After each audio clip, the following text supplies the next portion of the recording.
Ер нь тэгээд одоо ямар ч кино одоо хэрвээ Брэд Питтийг тоглуулж байгаа бол нүүр царайг нь өөрчилж тоглуулна гэдэг бол үнэхээр байж боломгүй зүйл баха. Учир нь бол одоо маш олон одоо фэнүүд нь бол дургуутс хөлөөтэй те. Брэд Питт тоглуулж иж юм өөр хүн тоглуулсан ингээ те. Сайн бацхан үзэгчтэй Amazon. За шинэ дугаараар уулзч байгаа таатай байна. За тэгэхээр өнөөдрийн дугаараар би та бүхэндээ нэгэн сонирхолтой сэдвийн талаар үзүүлж ярилцахаар бэлтгэсэн байна. За энэ ямар сэдв вэ гэхээр Фантастикийн хийсэн тусгаар тогтнол гэдэг кино бол сайхан болоо 2 сарын өмнө нээлттэй хийсэн байна. Одоо ч гэсэн бас дэлгэцнээ гарч байгаа бах. За энэ киноыг одоо нээлттэй хийхин өмнө нөгөө маркетингийн ажил хийж явах явцдаа л нэг хил ам бол дагуулад эхэлсэн шүү дээ. За бүгдээрээ л мэдж байгаа тийм ээ. За нэгэн цагт одоо Монголын тусгаар тогтнолын төлөө одоо амиа өгч исэн одоо Монгол төрийн одоо цэргийн одоо командлагч Жанжин явсан Манлайбаатар Дамнин сүрэн гэдэг хүний дүрд фантастикийн жүжигчин Баяруудыг сонгож тоглуулж байгаад бол нэлээд олон хүмүүс бас бухимдалтай хандж ирсэн. За тэгэхээр яг юун дээрээс вэ гэхээр мэдээж гадаад төрх тийм ээ. За гадаад төрхийн хувьд бол угаасаа хаанаас нь чарсан үнэхээр тийм төсөөл байгаагүй. Гэхдээ одоо ингэ хэдүүлээ яг зөвхөн гадаад байдлаар ингээ шүүмжлэхийг ингээ хүсэж ивэл шүү дээ. Бараг тэр кинон дээр Тод Гэрлийн бүтээсэн Дэлөө хутагтын дүрээс бусад бүх дүр нь ер нь дүрийн сонголт одоо кастинг муу ажилласан байна гэж шүүмжлүүл бараг зүгээр хаа. Яг нь тухайн жүжигчин одоо тэр түүхэн бодит дүрийн хүнтэй одоо заавал одоо бас те адилхан байх гал одоо тэр хамар хам нүд чинь мэдээж тэр чинь өөр бүтцтэй өөр царайтай хүн байгаа шүү дээ. Тэгэхээр одоо үнэхээр л одоо нөгөө нэг яг түн шиг орос мейкап шиг амар сайн дүр хөрөлт хийхгүй юм бол тэгээ одоо байгаагаараа л орохоос өөр арга байхгүй л те. Гэхдээ одоо ядаж бас нэг гадаад байдал дээр нэг баг зэргийн тийм нэг чимхлүүр өөрчлөлтүүд хийх бол бас хэрэгтэй байхаа гэж би болоо боддог. Окей. Би нэг сошиалаар нэг бичлэг үзсэн. Жүжигчин Амар сайхны бүтээсэн тэр одоо кино юм уу яг юу байсан бэ сайн мэдэхгүй байна. Одоо Манлайбаатар Дамнин сүрэнгийн дүр дээр тоглолцсон байгаа байхгүй юу? Тэр тэгсэн чинь ядч л одоо тэр Манлайбаатарын тэр iconic-тэй бэлэг тэмдэг болсон тэр сахлыг тавьсан байгаа байхгүй юу? Тэгээ тэрийг харахаар бас хаанаас нь ирсэн энэ Манлайбаатар Дамнин сүрэн юм байна гэд харчаар байгаа байхгүй тийм ээ. Тэгсэн чинь хажууд нь ингээ харьцуулаа үзэхээр нөгөө нэг кинон дээр харахаар манай нөгөө жүжигчин Баяр батлахаар яг нөгөө өөрийнхөө нөгөө брэнд сахалтаа тийм энийг нарийнхан тийм нэг юм нэмгэн засалтай байдаг шүү дээ. Одоо нөгөө мастай чинь тийм сахалтаа байгаа байхгүй. Тэнгүүт чи хүмүүс бас нэг жоохон тийм нэг эргэлзээ төрж байгаа хальтаа. Тэгээд бас нэг жоохон турах хэрэгтэй байсан баха. Жингээ хасаа тийм яг нэг жоохон тийм нэгтэй хацартай харагдаад байгаа байхгүй тийм. Тэгэхээр яг Баяруудын тэр дүр сонголтон дээр бол ядаж нэг жоохон сахлын яаж тавьчихгүй дээ гэж би бол зөв хөвдөө бодсон шүү. Түүнээс л яг энэ удаагийн анги дээр нь бол зүгээр нэг ороод гарч байгаа дүр болохоор яг тэр нөгөө нэг тухайн дүрийнх нь онцлог те мөн чанар дотоод одоо ирч хүчийг гаргах нэг тийм шаардлага байгаагүй байх л та. Тэгэхээр одоо дараагийн гарах ангиуд дээр бол илүү одоо те өөрчлөлтсөн те бас гадаад төрхөө бас ингээ өөрчлөлтсөн ороод ирвэл бас зүгээр шүү дээ. Эхний анги дээр нэг ийм байж байгаа те дараагийн анги дээр ингээ ороод ирлээ гэж нэг хүмүүс бол тэрэн дээр бол нэг комент хэлэхгүй байх гэж бол бодож байна. Тэгээ ганц одоо энэ жүжигчин Баяруудыг бас ярих дээр биш одоо бас найруулагч Тамир бол сайн уян Намнан сүрэнгийн дүрийг бүтээсэн. За тэгсэн чинь Намнан сүрэн бол ерөөсөө тэр түүхэн зурнууд дээр нэг ч тийм сахалтай бол харагдахгүй лээ. Тэгсэн чинь Тамир болохоор бас юм сахалтай тоглолцсон байсан. Тэгээ бас гавьяач жүжигчин Эрдэнэлгийн дүр Чин хаан дуржийн дүр болохоор бас арай жоо өөр дүр төрхтэй бол харагдаад байгаа. Бас дахиад нөгөө нэг жингийн асуудал байна. Бас тэгэл сахалны асуудал байна тий. Харин эмгтэй жүжигчид дээр нэг баг зэрэг бас нөгөө дүрлүүгээ жоохон төстэй байлгах тийм нэг ажиллагаанууд хийгдсэн юм шиг бол надад бас санагдсан. Одоо нөгөө Хатан Магсрын дүр дээр жүжигчин Одон Чимэг баг зэрэг тийм хазар сууж өгцөн тий. Нөгөө дүрлүүгээ шилжиж орохын тулд бас нэг өөрийгөө жоохон тийм өөрчилсөн харагдаад байгаа байхгүй юу тий. Тэнгүүд бас тэр нөгөө Циши хатан билүү тий нөгөө Манжин хатны дүр дээр сүүлийн үед нөгөө кинонууд дээр их харагдаг бол одоо Булган гэдэг эмэгтэй бол бас тэр дүр төрх бол хөвшин болгоод өөрчилсөн яваад байгаа байхгүй юу. Тэгсэн чинь одоо яг манайд одоо эрэгтэй гол дүрүүд нь гэсэн чинь яг л нэг жоохон өөр хусцсан юм шиг тий. Яг энэ тийм гоё сайхан залуучууд л явж байгаа харагдсан. Тэгэхээр яг тэр нэг тухайн тэр 1910 20 оны тэр дүр төрх рүү бас жоохон хувиргаад өөрсдөө тэр баг зэрэг тийм нэг дүр төрхийн өөрчлөлт жоохон хийсэн бол гэж би бол хөвдөө бодсон. За тэгэхээр иймэрхүү маргаантай асуудлууд зөвхөн Монголын кино урлагт байд юм уу те? Гадны одоо дэлхийн одоо кино зах зээлүүдэд иймэрхүү асуудлууд ер нь хэр байдаг вэ те? Ялангуяа Холливуудад. Тэгэхээр одоо өнөөдрийн яг дугаарын үндсэн сэдэв бол бодит түүхэн дүртэйгээ огтхон ч адилгүй мөртлөө тэр кинон тоглоод Зарим нь бол одоо ингээ амжилтанд хүрсэн. Зарим нь бол харин өстө баахан шүүмжлэл авцсан. Яг иймэрхүү тохиолдлуудын талаар ярилцах юм. Тэгээ нэг жоохон будаа идэх гэдэг нэг интернетээс жоохон хайж үзтэл ерөөсөө яг энэ сэдвүүд дээр өстө нэгч контент бараг байдгүй юм байна. Харин эсвэргээрээ тухайн дүртэйгээ маш адилхан жүжигчдийн тохиолдлууд бол маш олон тийм контентууд байд юм байна. Окей. За тэгэхээр яг би өөрийнхөө яг үзчихсэн болон яг нэг харж исэн кинонуудаас яг нэг топ 20 тийм жүжигчдийн тийм тохиолдлуудыг бол гаргаж тавьсан. За жүжигчд гэхээс илүү тийм топ 20 яг дүр дээр шүү за.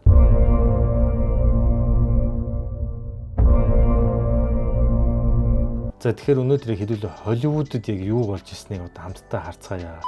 За юуны өмнө нэг юм хэлээ манайхаа subscribe дараарай, лайк дараарай. Коммент хэсгээр манайхаа бас дараанаас ямар кино ярил маань гэдэг талаараа нээлттэй санал бодлоо бичээрэй. Энэ удаагийн дуурын спонсороор манай Funky Tiger дэлгүүр хамтран ажиллаж байна. За энэ бол миний ажлуудыг дэлгүүр байгаа.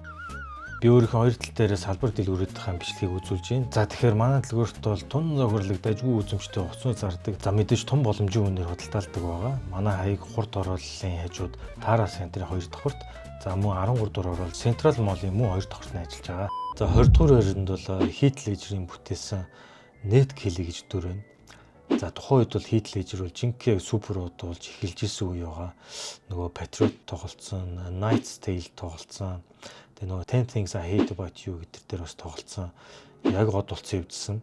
За тэгээ мань хүн бол яг одоо нөгөө өөрийнхөө Австрали нутгийнхаа одоо нөгөө үлгэр домог мэт яригддаг одоо тэр Робин Худ гэж бас яригддаг. Outlaw буюу одоо нөгөө дээрмчин хүний дүрд бол тоглосон байгаа. Анх бол яг мань үнийг Ned Kelly-гийн дүр дээр тоглож ийн гэдэг мэдээ сонсоод бас кино шүүмжлэгч нар арай л их тийм хөөрхөн залуу тоглолцсон байна да. Тэр амар их сахал үстэй тийм жоохон ширүүн дүр төрхтэй залуутай тоглож чадах уу гэдэг эргэлзээ төрж исэн юм байлээ. Тэгсэн чинь мань хүн бол мэдээж үл яг тулцсан жүжигчин болж эхэлж исэн шүү дээ. Тэр үед бол. Тэгээд тухайн дүр дээр бол яг тэр нүүр царайх төстэй байх гэхээс илүү тухайн хүний нөгөө дүрийнхээ яг гадаа төрхийг дуурайх биш.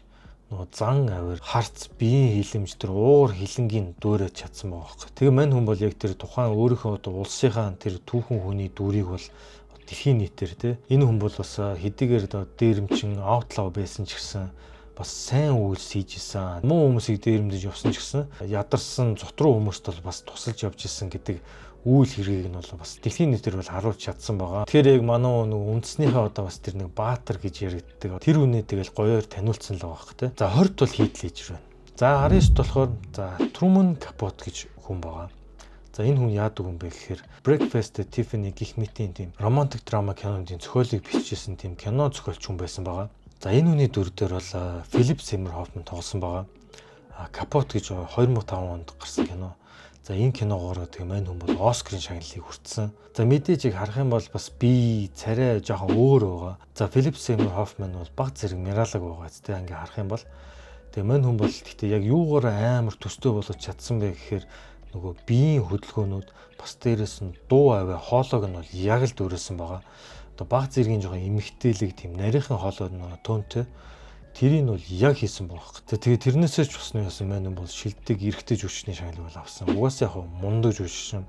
За харамсалтай нь бас Heath Ledgerтэй адилхан мань хүн бол бас харт амхны хэрэглээг бол нөгөө overdose гэх тунгаа хэтрүүлээд нас урцсан байгаа. За Heath Ledger ч бол 2008 онд нас урсан шүү дээ. За мань хүн бол 2012 онд нас уржсэн байгаа. За тэгэхээр нэг юм сонио 2019 дээр нэг хоёр яг төстэй байдлаар нас урсан хүмүүсийг оролцсон байна. За тэгэхээр 18 дугаар байранд за хин орсон бэ гэхээр Tom Cruise-ийн бүтээсэн Klaus von Stauffenberg гэдэг нөгөө Valkyrie гэдэг кино байдаг шүү дээ. 2008 онд гарсан баг. Тэр киноны нөгөө гол дүрийн Хурандагийн дүр тоглосон. Одоо нөгөө Гитлерийн эсрэг нөгөө нууц үйл ажиллагаа явуулж байгаа баригддаг. За тэгэхээр Мануны дүр дээр бол яг ингэ сонгогдоод ингэ тоглож байгаа гэдэг мэдээг бол сонсоод Германы ард иргэд бол амар их дургуутсан байгаа. Яагаад одоо Америк жүжигчин тоглож байгаа юм те. Чи ядч одоо Герман биш юм ахад тийм Европын тоглоул та те. Австри ч юм уу, Чех ч юм уу тийм хүн тоглоул та гэдэг бол бас бухимдлыг бол гаргаж ирсэн юм байлээ. Тэгтээ бол яг нөгөө талаараа бас Том Круз шиг те амар суперод хэмжээний тийм мега стар одоо нэг үндэснийх нь бас тийм нэг баатарлаг үйл хийх гэжсэн тэр сайн дүртэй офицер шүү дээ. Нөгөө Стаффенберг бол тэр үний дүрийг бол бас ингээд дэлхийд таниулах үйл ажиллагаанд бол Манун тоглож байгаа дээр бол нөгөө нэг киноны найрлагч дээр бол бас тийм суртлах хуулийг бас хийжсэн юм байлээ. Тэгээд бол бас Германы иргэдэж бас нэрэж бас тиймдээ гэд хүлээн зөвшөөрсөн юм шиг байна. Тэгээ хоо ингээд киног нь үзэхээр одоо яг Том Круз одоо яг нөгөө цэвэр дээр одоо нөгөө Германы тэр язгууртан гаралтай тэр өндөр цолтой тэр офицерын дүрийг бүтээхэд бол амар хэцүү байсан гэсэн мэн үнд бол тэгээд тэр чинь нөгөө дэлбэрэлтнээс болоод нөгөө нүдэн сохорцсон бас гаргуу болцсон. Тэгээд тэр бүх тэр жүжиглэлтийн тэр нөгөө ялгарх тэр тоглолтыг бол мэн хүн бол бас байнгын тэ мартахгүй тулд ингээл өөр өөртөө байнгын за чи чин гаргуу хүн шүү те чи чин ингээд нүдгүй хүн шүү гэд ингэж тоглох хэвээр тэгж тоглох хэвээр гэл тэгээ одоо нөгөө тухайн үеийн бас тэр дээр үеийн тэр бичлэгүүдийг аяг судалж үзчихсэн гэж байгаа. Мэдээж тэгэл тэр өндөр цолтой офицерын тэр бие авч авах байдлыг бол сурсан гэж байгаа. Яг нь яалчгүй л тэгэл нөгөө Том Круз бол яалчгүй л харагддаг. Гэхдээ яг мань өөрийгөө өөрчлөх гэж бас нэлээд хичээсэн. Яг царай байдлын хувьд бол бас яг нэг тийм хол зөрүүг байсан болохоор би бас яг 18-д бас оруулсан байгаа шүү. За тэгэхээр 17 дугаар байранд бол би Бенедикт Камбербэтчийг оруулсан байгаа. За миний бас амар дуртай жүжигчдийн нэг байгаа. За би бол нэг Шерлокийн цувралд нь бол амар үзэх дуртай байсан. За мань хүний гэхдээ би 2-2 дүрийг энэ 17 дугаар байранд бол оруулсан байгаа шүү. За хаанаас нь ч яаж чарсан тийм төстэй байж бол одоо чадаагүй. За эхнийх нь бол 2004 онд гарч ирсэн телевизийн кино юм билээ. Хокинг гэдэг. За бидний сайн мэдэх нөгөө Стивен Хокинг гэдэг нөгөө онлайн физикч сансар судлаачийн дүр шүү дээ. За бүр сайн мэдхээр нь бол одоо нөгөө Эдди Редмейний бүтээсэн дүртэй. За Эдди Редмейн бол үнэхээр адилхан болсон байдаг шүү дээ. Гэтэл манай Бенедикт Камбербэтч бол төстэй болж яагаад чадаагүй. За тэгээ нөгөө дүр нь бол 2014-15 онд л те нөгөө Imitation Game гэдэг нөгөө Германы нууц нөгөө Enigma кодыг одоо тайлж исэн. За одоогийнхоор ярих юм бол баг нөгөө хакерийн үүрэг гүйцэтгэж исэн. Алан Тюринг гэдэг одоо Английн одоо алдарт математикчийн дүр хийсэн байна. За бас л одоо яагаад чаанаас нь чарсан үнэхээр адилхан байгаагүй. Гэхдээ яг нөгөө дүрийн тэр онцлог те дотоод мөн чанаруудыг бол тоглоол явьжсэн байхгүй те. За 16 дугаар байранд бол 1200 еврейг аварсан Оскар Шиндлер орж байгаа. За Оскар Шиндлер гэдэг хүн бол одоо баг бүгдээрээ энэ үнийг бол нөгөө Шиндлерийн бүртгэл гэдэг киногоор бол мэддэг болсон. За энэ хүний дүрийг бол мэдээж маш одоо өндөр жүжигчин Лиам Нисэн гүйцэтгсэн байгаа. Гэтэл одоо яг Оскар Шиндлер бол зүгээр яг дундаж өндөртэй. За баг зэргийн Мирата хүн байгаа. Тэнгүүт чи нөгөө манай Лиам Нисэн чинь бол тийм Миралаг энэ төр бол биш. Өндөр хүн. Бас тийм царайлаг жүжигчин шүү дээ. Тэгээ яаж бас тэгтээ энэ дүрдээ сонгогдсон бас сонирхолтой юм байлээ. Стивен Спилберг бол Лиам Нисэнтэй анх уулзаал шууд за энэ Оскар Шиндлер биш үү гэж харсан юм байлээ. За юу нөлөөсөн бэхээр нөгөө нэг бусдыг илт өөртөө татах тэр сүрдэм гадаа төрөх байгаа таахгүй те. Тэнгүүт Лиам Нисэнд яг тэр нь байгаа даа. Тэгээ мэдээж бас маш сайн жүжигчин. За тэгэл ерөөсөө шууд Стивен Спилберг энэ юм ингээд сонгоцсон гэсэн дүрээч гэсэн онсон байгаа. Оскарт бас нэр дэвшсэн. За 15 дугаар байранд бол Дензел Вашингтны бүтээсэн Malcolm X-ийн дүрийг бол оруулсан байгаа.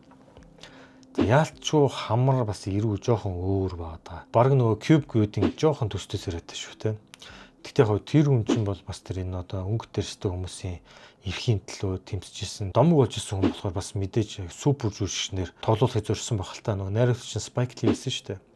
Тэгээ Spike Lee Denzel Washington хоёр ч бол өмнө бас ингээ кино манд хамтар тоглолцсон түүхтэй хүмүүс. За тэгээд бол Denzel бас тэр дүр дээр маш сайн ажилласан. Мань хүн бол хэдий царайг өөрчилсөн яг тэр амны хөдөлгөөн тэр ярьж байгаа тэр аялга маялга нь бол шал өөр болгоцсон байлаа. За тэрүүгээр бол өөрийнхөө ур чадрыг харуулад Оскар хүртэл бас нэр дэвшсэн.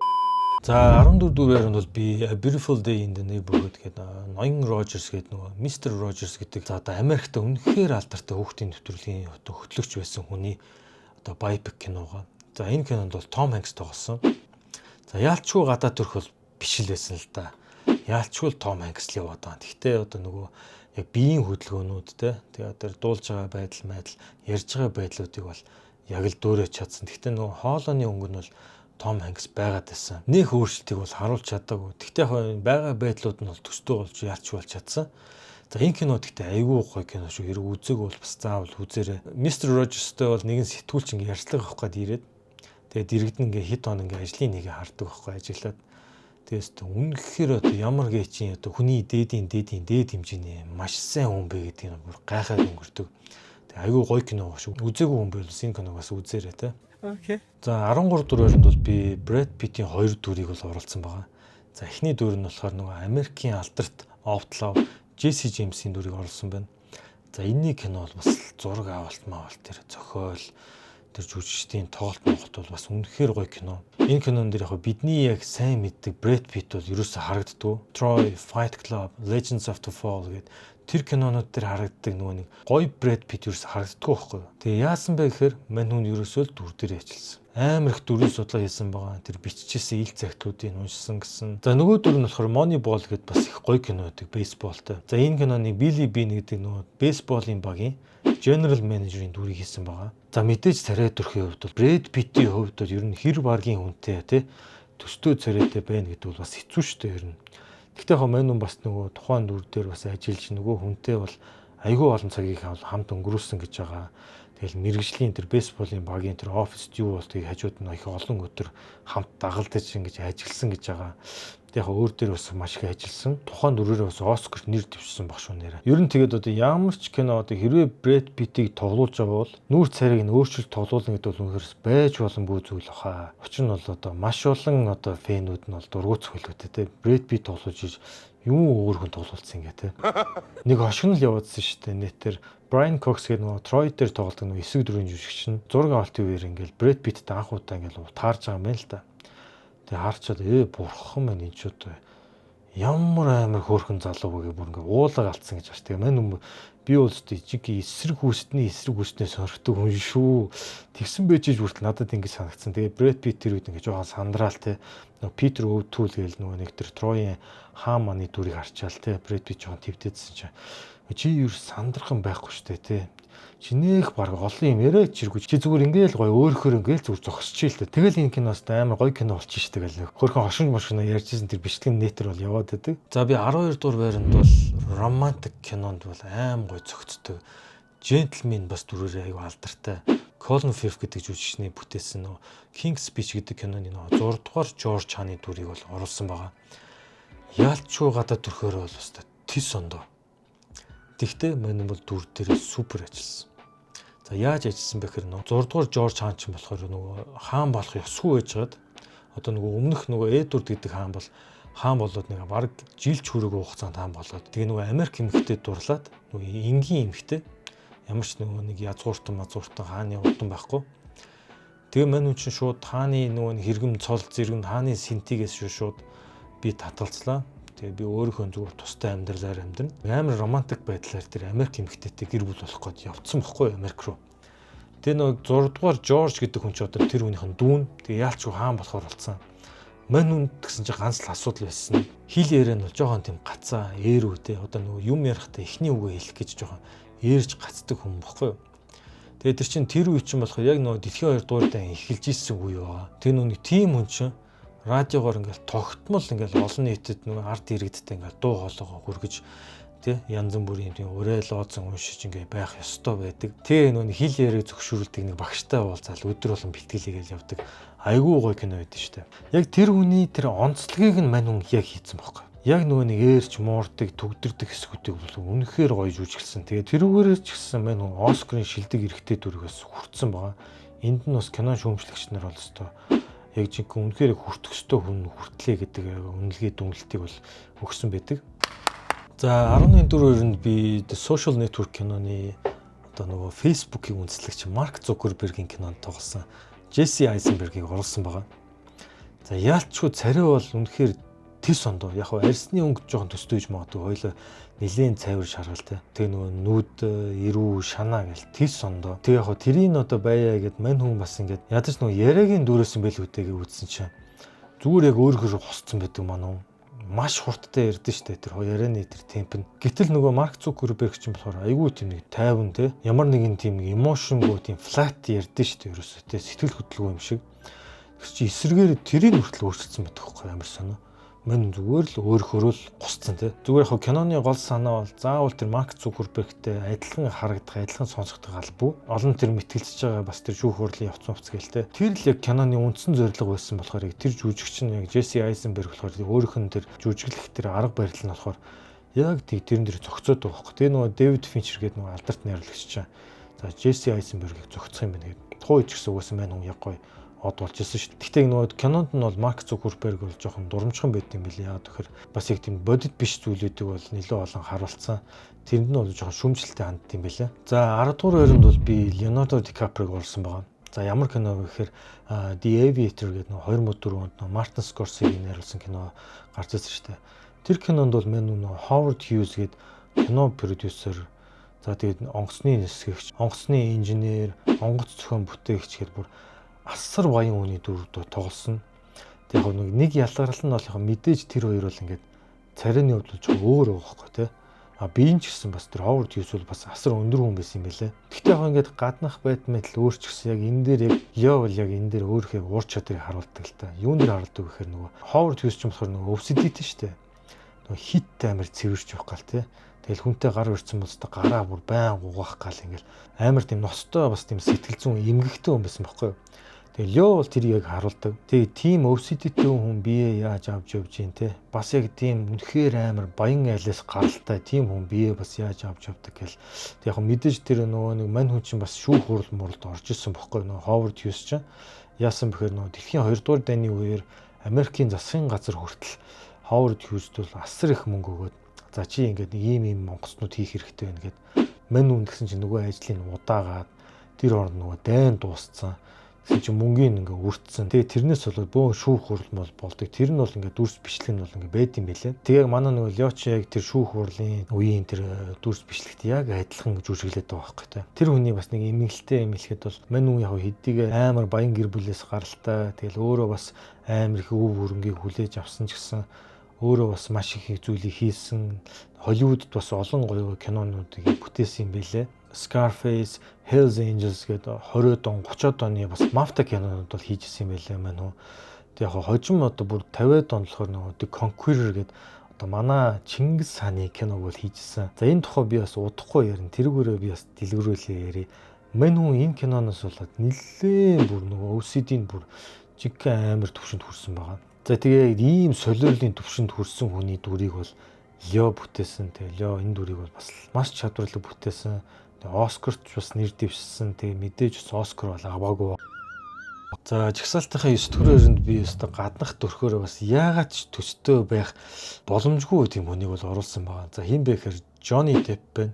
За эн чинь бол одоо Холливуудын одоо хамгийн кул, хамгийн бас тийм өвөрмөц царилэг дүр төрхтэй залуу шүү дээ. За энэ хүний бүр яг эд ирэн дээр 90-ад он тоглосон Donnie Brasco гэдэг киногоо. За энэ кино яадаг кино гэхээр нөгөө FBI-ийн undercover agent байдаг шүү дээ. Нөгөө мафийнхны дунд нууцаар ороод тэгээ нөгөө мэдээлэгч хийдэг. Хэдийгээр яг Johnny Depp үнэхээр ямар ч төсвөө байгаа ч гэсэн мэдээлэгч хүн тэр мафийнхны дунд ороод тэр төшөөртэй байдалд ороод те айснаа гаргаж чадахгүй те. Айснаа гаргачвал баригдчих штэ. Тэг нэг тийм баг зэргийн сандарсан байдалтай хүний дүрийг гүйцэтгэдэг байхгүй юу. Тэгээд тэр чи одоо баригдахгүй тул бас зөндөө юм хийдэг.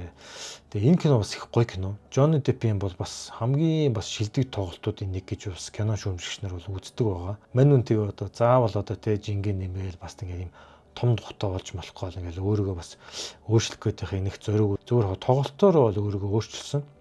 Гэхдээ яг ингээ хожим мань хүн 2010-ад онд нөгөө Black Mask кинонд бас нэгэн мафийн боссын дүр болцаач. Тэгээ том тухтай болж салцарч малцсан дүрийг бол хийсэн шүү дээ. Тэгээ энэ 90-ад онд бол мань кул төрхөө бас алдаж болохгүй байсан үе байсан болохоор мань хүн бол зөвхөн тоглолтоороо яг нөгөө дүрдээ адилхан болох гэж хичээсэн. Тэгээ мэдээж тухайн үедээ нь бол адилхан болсон гэдэг нөгөө бодит Donnie Brasco нь бол хилдэг байгаа. Миний дүрийг бол ингээд Johnny Depp хийж штэ гэл айгүй баяртайгаар бас ингээд Johnny Deppтэй одоо ч гэсэн нэрээ айгүй дотн бас харилцан явж идэм байлээ. За би 8 дугаар байранд болохоор за жүжигчин Eddie Redmayne-ийн Оскарын шагнал авсан дүр болох нөгөө хамгийн анхны хүүсээ солиулах месцаас хийсэн Lily Elbe гэдэг трансгендер эмэгтэй дүрийг оруулсан байгаа.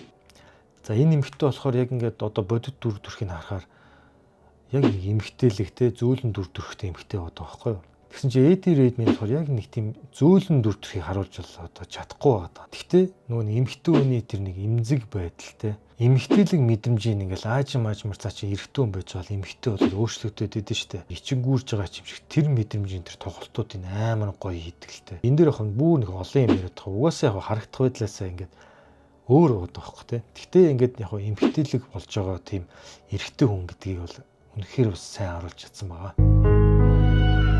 За би 7 дугаар өрөнд бол одоо эмгтэй жүжигч оруулж ийн нэрэ. За Julia Roberts-ийн бүтээсэн Erin Brockovich гэдэг кино байдаг. За энэ киногоор бол мань хүн бол Оскар авсан байгаа. За энэ бас нэрээ эмгтэй жүжигчдийн түүхэнд байгаагүй хамгийн өндөр цалин болох 20 сая долларын цалин авч тоглосон гэсэн. Тэгээд дүр дээр бол үнэхээр бас тултал тоглосон л да. Маш гоё кино.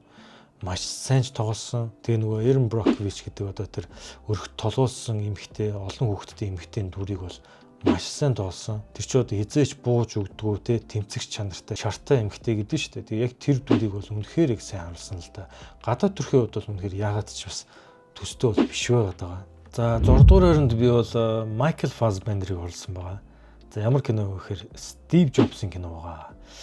За хаанаас нь ч харсаад Michael Fassbender чинь жоохон тийм өргөн шанаа, өргөн нүртэй, ирүүтэй хүн шүү дээ.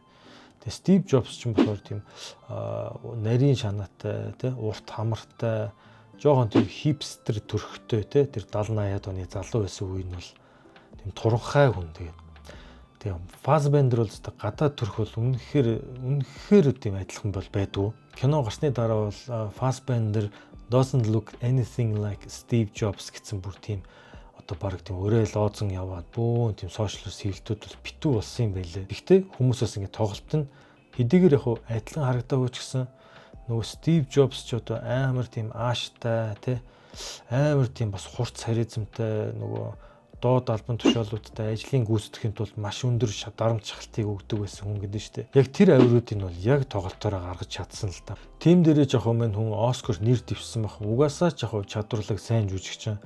Тэгээд Оскарт бол нэр дэвссэн байгаа. Гэхдээ харагдах байдал нь бол яалтчгүй л өөр байна. Гэхдээ энэ дээр би бас нэг хүнийг дуртууд бол Ashton Kutcher байгаа. Ashton Kutcher харагдах байдал нь бол яг Michael Fassbender-ээс бол арай илүү Steve Jobs-тай адилхан болж чадсан.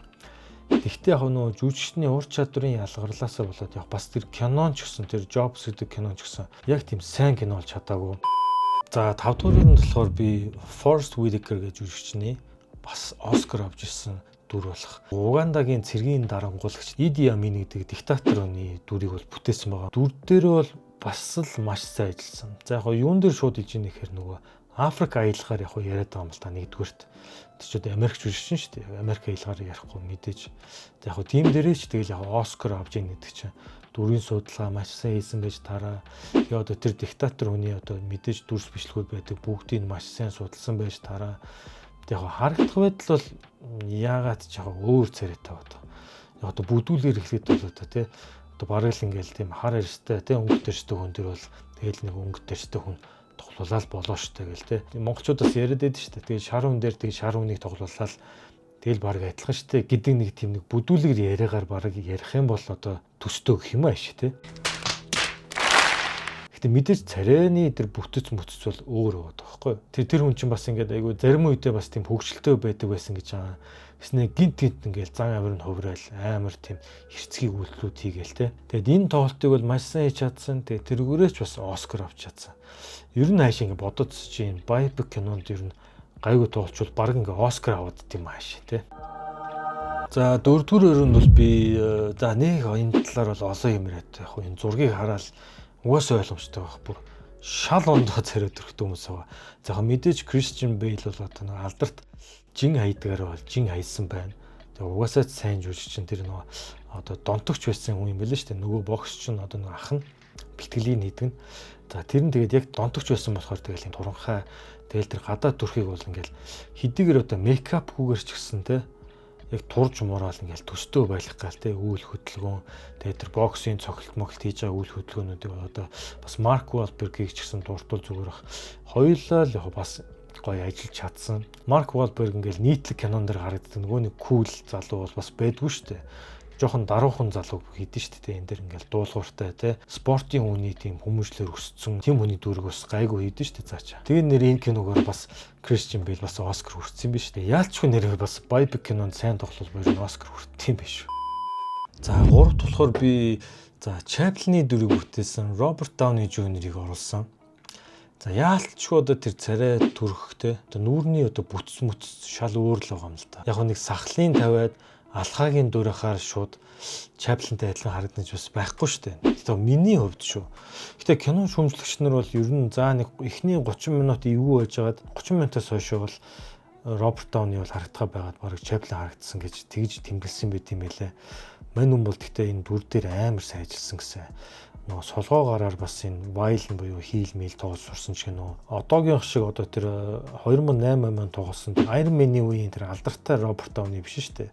Дөнгөж яг нэг кино манаа тоглож эхэлжсэн, жоохон алдартай болж эхэлжсэн Роберт Дауни харт амих архины асуудалд орсон байсан Роберт Дауни Jr. Ихгүй юу? Амар өөр дээр ажиллаж тоглосон Chaplin-гийн одоо бүх бичлэг те бүх алхаа гიშгэгийн дүүрэл тоглосон. Тэгээ энэ киногоор ч гэсэн бас Оскар нэр дэвшсэн шүү нэр. Тэгээ нөгөө Denzel Washington-ы адил Аль Пачинод ялагдсан нөгөө Scent of Woman гэх киногоор. За би жагсаалтын хоёрт болохоор за Хитлерийг оруулсан байгаа. Адольф Гитлер. За Адольф Гитлерийн дүрд бол бас маш олон жүжигч тоглосон. Германууд нь ч тоглосон, Америкууд ч тоглосон, Оросууд ч тоглосон тий. За баг одоо монголчууд ч арай тоглоог байна. Баг тоглосон ч гэж магадгүй бах. За тэгээд Гитлерийн дүр төрх бол бас мэдээж одоо дүүрэхэд айгүй одоо нөгөө хүн танихад маш амархан. Тэг чи одоо нэг жоохон ууртай ширүүн яриад те энд нэг уруулныхаа дээр сахал тавьсан үсээ хажууд шин самдсан л бол баг тэгэл Гитлер юм ааш. Тэгтээ яг Гитлертэй адилхан харагддаг хүн айгүй ховор байдаг. За яг одоо айгүй төстөө харагдсанаад бас би жоохон дурдах юм бол одоо нөгөө Downfall киноны одоо алдарт Германы жүжигч Бруно Ганс бас маш сайн тоглодог. Жохон төстөө харагддаг, яг жохон хөгшин харагддаг те. Тэгээ нөгөө Шотландын жүжигч Роберт Карлайл бас тоглолт нь штэ. Нэг Rise of an Evil илүү. Тэрэн дээр бол үнэхээр бас царай төрх бол өөр байдаг өөр. Гэхдээ яг нэг тоглолтын бол бас гоё гаргаж байгаа юм л та. Тэр дөнгөж нөгөө ураачаар ажиллаж явж байгаа л тэгээ нөгөө нам амаа байгуулж явж байгаа л тэгэл яг эхлэлийг харуулдаг кино. Тэр зан авир хөдөлгөөн мөдгөөний бол хийгээд байгаа. За тэгээ герман жүжигчин бас тоглодог нөгөө нэг дарк тоглодог жүжигчин хүртэл бас жоохон тийм комеди маягийн те орчин үед Гитлер очсон кинонд бас тоглодог. Үнэхээр бас өөр царайтай л байдаг. Гэхдээ одоо энэ олон одоо Америк те Ирланд, Шотланд, Англи, Германууд нь өөрсдөө ч ингээ адилхан болж чадахгүй байхад энэ үнэхээр адилхан болсон одоо зөвлөлтийн одоо Берлиний уналт төлөө Fall of Berlin гэдэг англи нэртэй байлээ. Яг орос нэрийг нь сайн мэдгүй байна. Тэр киноны Гитлер үстэй яг байлээ. Владимир Савельев гэдэг жүжигчин тоглосон. Тэр үстэй яг Гитлер байлээ шүү нэр. За ингээд жүжигчнээс түүхэн дүр нь бүр шал ондоо харагдсан одоо тэр тохиолдлын жагсаалтын нэгдүгээр байранд би одоо их хаан Чингис хааныхаа одоо дүрийг оруулж ийн л та. Маш олон жүжигчид бас бүтээсэн. Ялангуяа Аз жүжигчид, Монгол жүжигчдээс гадна Япон жүжигчид их бүтээсэн. За эндээс би яг нэг жүжигчнийг бол бүр үнэхээр бүр гайхдаг. Тэрийг би хамгийн сүүлд нь ярьчих заяа. Одоо яг honorable mention-уудыг хэлээ явчих. За эхний хүн бол Япон жүжигчин. За бидний сайн мэдгэр нэг Shogun цувралаар бас нэлээд дэлхийд ойр од болсон. Таданобу Асано. За яалчгүй хаанаас нь жарсан царай төрхөний нэг л Чингис хаан ийм байсан биш ухаа. Тэгж бол үнэхээр бодогддог. Тэгээ яг нөгөө энэ ч одоо кино нь болохоор нөгөө Оросын эцэг Бодровын кино шүү дээ. Монгол гэдэг кино. Кино нь яг хийцлийн хувьд бас сайн кино. Гэтэ ингээд зохиолыг арай нэг жоохон тийм нөгөө Чингис хааны түүхийг бол өөр талаас нь харуулдаг те. Тэгээ энэ кино чинь нэр Оскарын бас шилдэг гадаад хэл төр кино нэр дэвссэн шүү нэр Оросоос. Яг мэдээж тэр чинь ингээд нөгөө монгол хэл мэдгүй болохоор бид цээжилсэн. Тэгээ сонсгоор нэг л одоо монгол үзэгч нарт нэг яалтчгүй наалтдгүй хаа. Надад ч наалтдгүй юм. Тэгээ тэр дүрийг бол би бас яг эхний одоо хааны дүрд үнэхээр төсгүй байсан хүн дээр бол шалгаруулж хэлж байгаа. За тэгээ би дараа нь бас нэг Япон жүжигчин тоглосон Чингис хааны кино гэлнэ. Энэ бол яг Оросууд биш гэхдээ Японууд хийсэн кино. За энэ кинонд бол бас Японы бас нэлийн урдаа барьдаг бас од жүжигчин нөгөө Такаши юм билээ. Тэр жүжигчин тоглодог. Хаанаас нь жарсан Япон хүн харагдаад байгаа. Яг тийм нэг монгол хүн байлгая гэсэн тийм нэг дүр төрхийнтэй жоохон тийм өөрчлөе гэсэн зорилго баг нь байсан уу мэдгүй.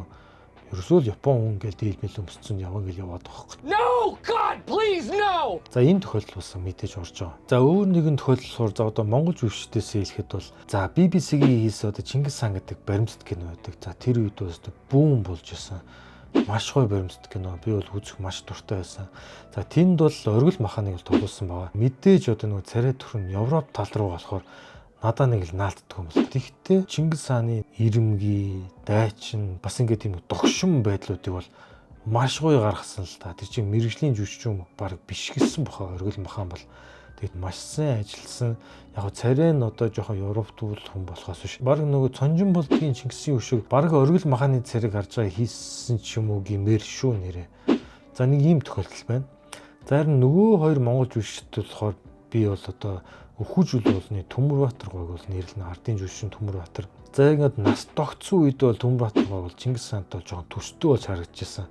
Яг залуу үеийн тэр одоо мөнхтөний хүчин дурмөр төр чинь тоглосон шүү дээ. Яг Чингис хаант тоглоог болохоос биш. Тэр үед болохоор илүү арай өөр дүр дээр зөгцсөн тийм залуу үеийн царай нь бол тий.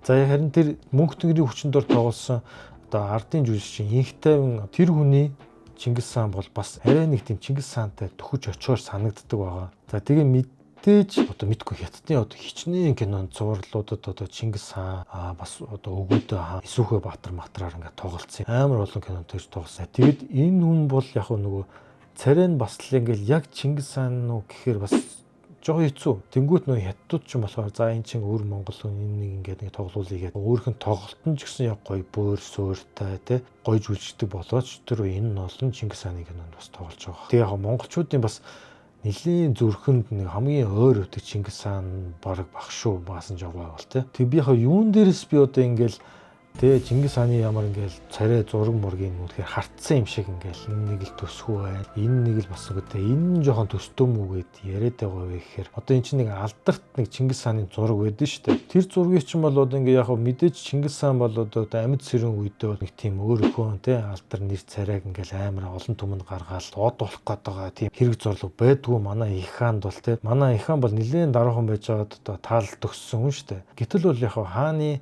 үр хойчнор нь тий. За одоо хааныхаа зургийг бас ингээд зургуулъя гэдэг санаачлаг гаргаад одоо Хөвдлэн хааны үеийн Юан улсад ордны зураачтаар зурулсан юм шүү. Тэгээ мэдээж одоо Хөвдлэн хаан дээр ч юм бол одоо нөгөө жоохон хүүхд тахтай бол хөгшөрцөн байгаа Чингис хааны царайг бол мэдээж харсан. Сайн санжаахан тодорхой шүү дээ. Тэгээд тэн дээр бол маш өндөр шалгууртай зургуудыг бол зурулсан баг.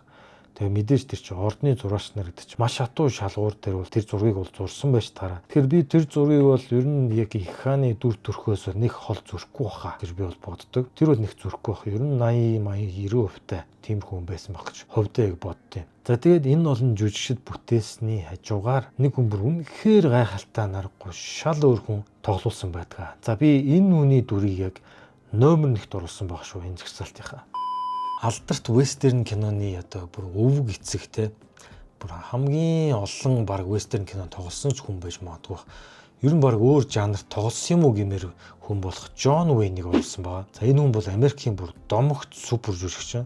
За тийм дээрээ Чингис хааны дүрд бол бас сонгогдсон байж магадгүй баг. Ямар кино вэ гэхээр энэ 1956 онд гарсан The Conqueror гэдэг киногаа. За энэ киноны үйл явдал болохоор Чингис хаан нөгөө Тэмүүжин байхдаа яг их Монгол улсыг байгуулах гад тэгээ бүр татнаа алдаал эргүүлж аваал те жамуухтай яваал гэсэн энэ кинонд амар сонирм жамуух ч одоо үнэн чи андна гэж явдсан шүү. Тэгсэн чи жамуух баг одоо Тэмүүжингийн туслагч юм шигтэй зарцсан юм шиг хажууд нь яваад байдаг. Тэгэхээр энэ одоо зохиолын бүр амар алдаатай тэгээ одоо дүрийн хөгжүүлэлт мэдгүй одоо Джон Уэйн зүгээр яг Кобито кинонд дээр тоглох шгээл тоглоцсон байгаа байхгүй. Тэгээ яриа мараа зүгээр тэр хувцс нь одоо нэг мэдгүй дээл өмссөн юм уу юу өмссөн бүү мэд цаана одоо бас Монгол гэрмэртэй төхүүлэх гээл бас нэлээд бас хичээсэн юм шиг байна. Тэгээ энэ кино ч амар өндөр өртгөр бүрдсэн шүү. 6 сая доллар гэдэг бол. Тэгээ яг одоо хаанаас нь чарсан одоо араас нь чарсан Чингис хаан биш шүү гэдэг байхгүй тий. Яаж л өссөн шар өстэй байгаад байгаа байхгүй тий. Юу гэсэн ч үг. За тэгтээ энэ кинотой холбоотой нэг хар амар том хар толб байдаг. Юу вэ гэхээр за энэ киног нэр продюсер гэж хийсэн хүн болохоор нөгөө Howard Hughes гэдэг нөгөө Leonardo DiCaprio-гийн хийсэн дүрийн эзэн бохгүй юу? Нөгөө нэг OCD-тэй те амар асуудалтай болсон хүн гэсэн. Тэр хүн энэ кинонд мөнгө гаргаж хийсэн. Тэгээ мань хүн амар сони юм энэ киног хийхдээ байршил нь одоо тэр Невада мужийн тэр нэг цүлттэй илсэрхэг газар хийсэн бохгүй юу? Одоо мэдхгүй одоо Монголын говийг төсөөлж хийсэн юм уу хаашаа те. Тэр газар нь гэсэн чи яаж ил 1-2 жилийн өмнө одоо атомын бөмбөгийн туршилтууд хийжсэн. Бараг 10 туршилт хийжсэн тийм газар. Гэтэ мань хүн бол тэр газараа бол одоо нэг засгийн газраас те аюулгүй болсон уу яасан хийсний асууж лавлж байгаад бүр зөвшөөрөл авж байгаа баталгаажуулаад хийсэн юм байлээ. Уг нь ойрхон бас нэг жижигхэн хоотой байдаг. Тэгээ бүх хүмүүс ингээ зүв зүгээр байгаад байдаг. Тэгээ мань хүн бол амар эрсдэлтэй алхам хийж тэнд бол зураг авалтаа хийсэн. Тэгээ тэн дээр ч нөгөө Джон Уэйн ирж байгаа те од жүжигч. хүүхдүүдээ дагуулад ирж байгаа. Тэгээ нэг тийм болж байгаа. Тэгээ энэ кино нь маш муу болсон. Тэгээ мань хүн энэ киног театруудаар гаргаад нэг удаагүй шууд хамаг тикетүүдийг өөрөө худалдаж аваад бүр 12 сая доллараар худалдаж авсан гэдэг баг шүү. Тэгээ мань хүн ерөөсөө нөх хальсуудыг худалдаж аваад тэгээ хүн үхтлээ одоо өөрхөнд байрлуулсан буудалтай өдөр шөнөгүй энэ киног үзэж хагаад амьсгал хураасан гэдэг. Тэгээ олдохдоо бүр ингээ ус мөс сумс нь амар ургацсан. Тэгээ бүр амар байдалтай болцсон гэж байгаа байхгүй. Тэгээ мэдгүй энэ киноноос амар трама авсан уу те. Гэхдээ энийг одоо яг нэг юм мэдгүй хүмүүс бол одоо баг те Чингис хааны хилэгнэл боллоо моллоо те хараал хүрлээ мөрлөө гэж ярьдаг юм байл. Гэхдээ яг уг хэрэгтэй одоо нөгөө цүмийн тэр цацраг идэвхт бодсон мэдсэн бүрэн гүйцэд арилаагүй бахт амар олон хүмүүс очиж ажилдсан байх гэж байна. 200 хүн очиод тал нь хорт тавдрын он шаваад тэгээ бараг 50 хүн нас бараад 48 хүн жил байна. 50 48 хүн нас бараад тэгээ тэр дунд нөгөө Джон Уэйн орж байгаа. Джон Уэйний 2 хүүнээс хорт тавдраар өвчлөж байгаа. Тэгээ Джон Уэйн өөрөө болохоор хорт тавдраар бас нас барсан. Тэгтээ хомын олон жил тамхи татсан. Тэрнээсээ бас улбаасан байж магадгүй ч үздэг. Мань үн ч юм одоо тэр уушгүй мошгоо бүр ахуулж ирсэн. Тэгээ хэдэн жил бас кино мань тоглож явж байгаад тэгээ өнгөрсөн байгаа. Тэгээ нэг ийм нэг эмгэл зүйл бол яалт шүү болсон түүхэнд. Холливуудын түүхэнд бас нэлээд дээгүүртөр хар бараан тохиолдол хаа энэ бол. За тэгэхээр өнөөдрийн жагсаалт бол нэг иймэрхүү байлаа. Тэгэхээр хэдүүл ингээ харж байгаа хөтэй дэлхийн жишгийг харахаар одоо тэр тухайн түүхэн хүний дүртэйгээ бол харагдах байдлаас бол усны тусал мэт адилхан ерөөсөө байхгүй шүү дээ. Бараг бүр шаал өөр царайтай мөртлөө хамгийн гол тэр түүхэн хүнийг хэр үнээр харуулсан бай тээ. Дотоод мөн чанарыг яг гаргасан уу? Яг тэр биеийн хөдөлгөөн, биеийн хилэмж, нүүрний хөдөлгөөн те тэр хэлж байгаа, ярьж байгаа үг мөгийг яг хийж чадчихэв үү? Тэгтэл яг эцэст нь хэлэхэд 1000 өөр царайтай байсан гэсэн ядаж тэр усны засалт сахал махлын бас дуурайх хэрэгтэй баха тий. Тэгээд тэр идэл хэрэгэл өмс зүйсэн юу гэдэг тэр бүгдийг яг адилхан дуурайж хийх хэрэгтэй. Тэрэн дээр л амир хэдүүл анхаарах хэрэгтэй баг. За тэгэхээр өнөөдрийн миний бэлтгэсэн дугаар энд хүрээд дуусж байна. Дараагийн дугаараар уулзтлаа. Түр баяртай.